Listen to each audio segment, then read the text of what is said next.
मैं हिम्मत सेठ एक बार फिर आपके सामने उपस्थित हूँ एक नए विषय को लेकर। दोस्तों, आज बात करेंगे राजस्थान की। और राजस्थान में भी दो दिग्गज नेता जो हैं, कभी दोस्त हुआ करते थे और आजकल आमने सामने भी हैं और कभी कभी दोस्ती भी निभाते हैं। तो पिछले 30 20 30 40 सालों से राजस्थान की राजनीति में उन्होंने अपना वर्चस्व बनाया हुआ है। नाम उनका प्रासंगिक है।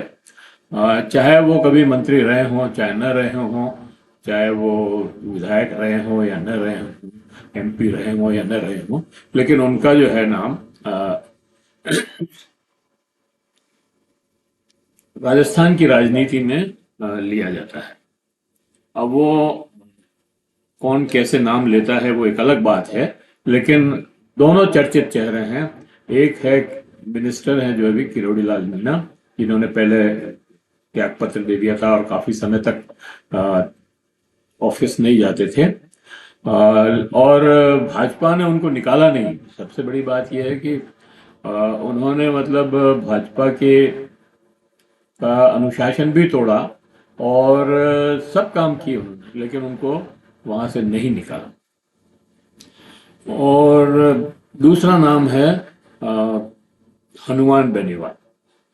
तो हनुमान बेनीवाल पहले विधायक थे, अभी पार्लियामेंट के चुनाव हुए तब सांसद बन गए। अब सांसद हैं वो। और उनकी पार्टी का एक विधायक शायद हार गया, तो अभी बाई इलेक्शन हुआ उसमें जीत नहीं पाया। तो लेकिन वो उन्होंने अलग पार्टी बना रखी है। दोनों पहले भारतीय जनता पार्टी में थे और दोनों ही अच्छे दोस्त भी थे। फिर एक समय ऐसा आया कि जब दोनों ने अलग अलग समय पर दोनों ने पार्टियां छोड़ी। एक ने 2008-9-8 में छोड़ी और एक ने 2013 में छोड़ी। तो अब उसकी क्या वजह रही, क्यों छोड़ी, ये मैं नहीं बता सकता, क्योंकि ये राजनीति है। कभी नेता से नहीं बनती है तो भी छोड़नी पड़ती है, और कभी विचारधारा नहीं मिलती है तब भी छोड़नी पड़ती है, और कभी स्वार्थ पूरे नहीं होते हैं तब भी छोड़नी पड़ती है। तो मैं इनको उस स्वार्थ वाले क्षेत्र में ही रखता हूँ, दोनों को ही। विचारधारा से मेरे को नहीं लगता कि बहुत ज्यादा इनका संबंध रहा है। तो इस बात को आगे बढ़ाएं उसके पहले मैं आपसे ये निवेदन करना चाहता हूँ, अपील करना चाहता हूँ कि अगर आपने अभी तक भी हमारे YouTube चैनल महावीर समता संदेश को सब्सक्राइब न किया है तो सब्सक्राइब कर दें, बेल आइकन दबाना न भूलें। और अगर वीडियो अच्छे लग रहे हैं तो लाइक करें, फॉरवर्ड करें और लोगों को भेजें, अपने परिजनों को, मित्रों को, और दूसरे अपने सोशल ग्रुप्स में भी डालें, ताकि इस बात का ज़्यादा से ज़्यादा फैलाव हो सके। और दोस्तों, ये भी सही है कि आप जितना इसको फैलाएंगे, जितना आप सब्सक्राइब करेंगे, जितना आप लाइक करेंगे, उतना ही हमें प्रोत्साहन मिलेगा और हम और ज़्यादा मेहनत से ये काम करेंगे। तो दोस्तों, ये है, कमेंट बॉक्स में जाएं, कमेंट लिखें, सुझाव दें। अगर आपके कमेंट और सुझाव हमें और बेहतर करने की ओर अग्रसर करेंगे, ऐसा मैं अपना मानता हूँ। तो दोस्तों, ये मैं बात कर रहा था किरोड़ी लाल मीणा और हनुमान बेनीवाल की। अभी जो दोनों एक दूसरे पर आरोप लगा रहे हैं, आमने सामने भी खड़े हैं। तो इनकी कहानी शुरू करते हैं। दोनों कभी भाजपा में थे और विद्रोही तेवर यही दोनों की पहचान थी, लेकिन समय के साथ भाजपा से असहमति बढ़ी। और मैं आपको बता दूं कि हनुमान बेनीवाल भाजपा में जाने के पहले जनता दल या जनता पार्टी में थे। बाद में शायद जनता दल में गए कि नहीं गए मेरे को पता नहीं है, लेकिन जनता पार्टी में थे और जनता दल में भी रहे हैं, उसके बाद भी भाजपा।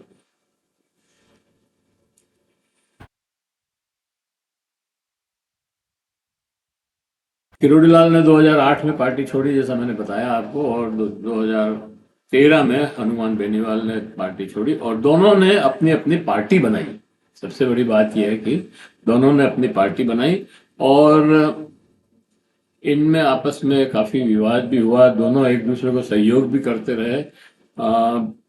उस समय जब 2008-9 से 2013 के बीच में जो राजनीति थी वो मतलब कांग्रेस और भाजपा और ये सारे तो थे ही, लेकिन उस समय इन्होंने किरोड़ी लाल मीणा ने पार्टी छोड़ करके अपनी पार्टी बनाई और उससे काफी प्रचार भी किया, हेलीकॉप्टर लेकर के, और हर जिले में लगभग गए।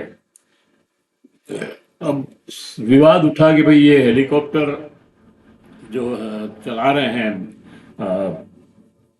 किरोड़ी लाल जी, तो वो पैसा कहाँ से आ रहा है, तो बड़ा सवाल था। क्योंकि किरोड़ी लाल के पास तो कोई करोड़पति तो है नहीं, किरोड़ी किरोड़ी लाल नाम ही है, करोड़पति नहीं है। जैसे मेरा नाम सेठ है पर मैं भी सेठ नहीं। तो उसी तरह से वो भी किरोड़ी लाल जी थे और किरोड़ी लाल जी का सवाल उठा कि पैसे कहाँ से आ रहे हैं।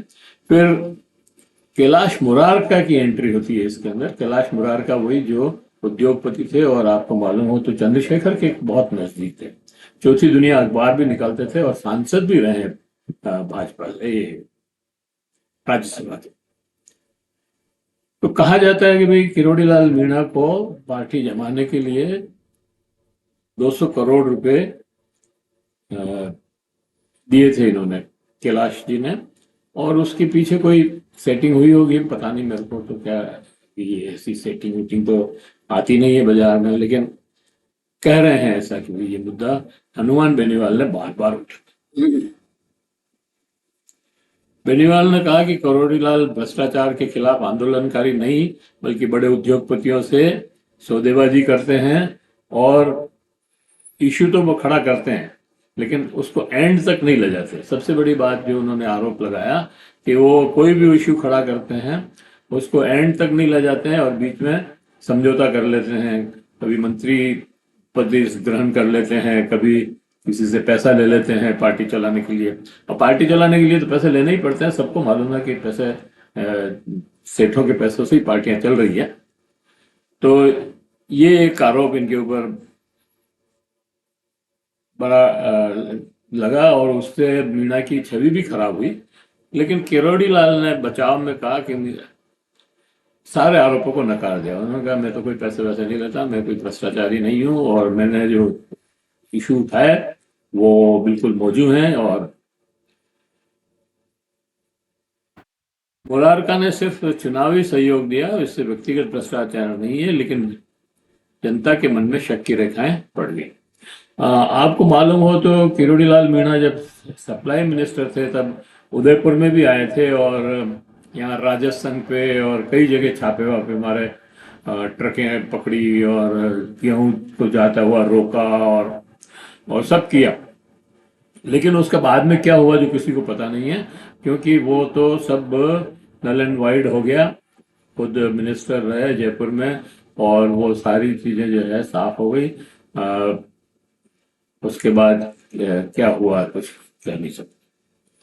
तो ये उनके ऊपर आरोप जो है कोई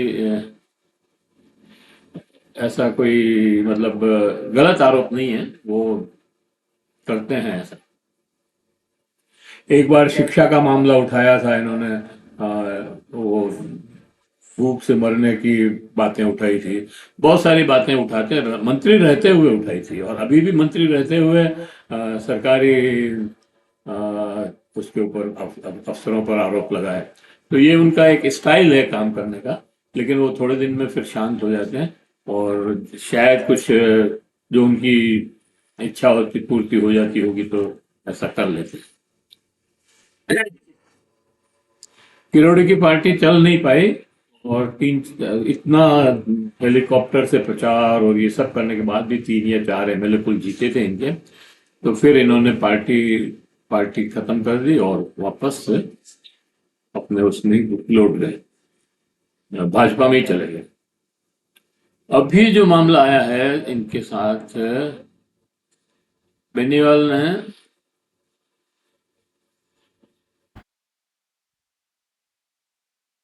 ने आरएलपी को किसानों और युवाओं के मुद्दों से जोड़कर खड़ा किया, यानी दोनों ने एक दूसरे से दूरी बना ली और प्रतिद्वंदी बन गए। अभी जो मुद्दा आया है वो है एसआई भर्ती का, आमने सामने है दोनों। और 2021 में सब इंस्पेक्टर भर्ती परीक्षा में पेपर लीक कांड में दोनों नेता फिर आमने सामने आ गए। दोनों ने आरोप लगाए और दोनों ने दावा किया कि परीक्षा रद्द कराने का श्रेय हमें जाता है, क्योंकि अभी परीक्षा रद्द हो गई। शायद टीवी डिबेट में दोनों ने एक दूसरे पर तीखे आरोप लगाए। लुटेरा, बिकाऊ, भ्रष्टाचार में डूबा हुआ जनता के सामने ये लड़ाई सीधी होगी। रिश्तों का उतार चढ़ाव, बीच बीच में सुलह की कोशिशें भी हुई। मीणा ने माफी मांगी, बेनीवाल ने उन्हें बड़ा भाई कहा, लेकिन सच यही है कि दोनों के बीच में विश्वास टूट चुका है। तो ये कुल मिलाकर के दोनों की कहानी है। कभी क्योंकि किरोड़ी लाल जी ने आरोप लगाया था, मतलब कि ये लीक हुआ है, और इस्तीफा दे दिया था। इधर हनुमान बेनीवाल ने, लड़के जो जहाँ आंदोलन कर रहे थे, धरना दे रहे थे जयपुर के अंदर, कौन सा चौक है वो पता नहीं, उसके ऊपर जहाँ जब वो धरना दे रहे थे वहां उनमें शामिल हुए और उनकी मांग को पुरजोर उठाया। तो ये दोनों जने अपनी अपनी तरह से इस आंदोलन को सहयोग किया और दोनों इसका श्रेय लेना चाहते हैं। झगड़ा सिर्फ श्रेय लेने का है और ज्यादा कुछ नहीं है। कि भाई किरोड़ी लाल कहते हैं कि हम, मेरे कहने से, मतलब मेरे इस्तीफा देने से जो है ये हुआ, वापस हुई परीक्षा और हनुमान बेनीवाल कहता है कि मैं विद्यार्थियों में गया और वहां पर मैंने आवाज उठाई। इसलिए किरोड़ीलाल कभी साथ साथ चले। किरोड़ीलाल मीणा और हनुमान बेनीवाल आज राजस्थान की राजनीति में एक दूसरे के कट्टर प्रतिद्वंदी हैं। दोनों जनता के नेता हैं और दोनों के पास अपना अपना वोट बैंक। दोनों जाति की राजनीति करते हैं, इसमें तो कोई दो राय नहीं है। और दोनों ही अपनी स्वयं की राजनीति करते हैं। किसी जनता वंता तो ठीक है, इनके साथ है क्योंकि जाति है, बाकी वो जनता की ज्यादा परवाह भी नहीं करते। लेकिन दोस्ती से दुश्मनी तक का ये सफर हमें ये सिखाता है कि राजनीति में स्थायी दोस्त या दुश्मन नहीं होते, सिर्फ हित और हालात होते हैं। तो ये कुल मिलाकर के दोनों की बातचीत थी। दोनों के बीच बीच में वसुंधरा राजे से कभी अच्छे संबंध भी रहे, कभी खराब भी रहे। और भैरव सिंह शेखावत के जमाने से मैं इनको देखता आ रहा हूँ, दोनों को भी इसी तरह के काम काज रहे हैं। तो ये वीडियो यही समाप्त करते हैं। आशा है आपको ये वीडियो पसंद आया होगा। राजस्थान की पृष्ठभूमि में है, और अगर पसंद आया हो तो लाइक करें, फॉरवर्ड करें। और अगर अभी तक आपने हमारे YouTube चैनल महावीर समता संदेश को सब्सक्राइब न किया है तो सब्सक्राइब कर लें, बेल आइकन दबाना न भूलें। और वीडियो अच्छा लगे और मिलते हैं फिर किसी और वीडियो के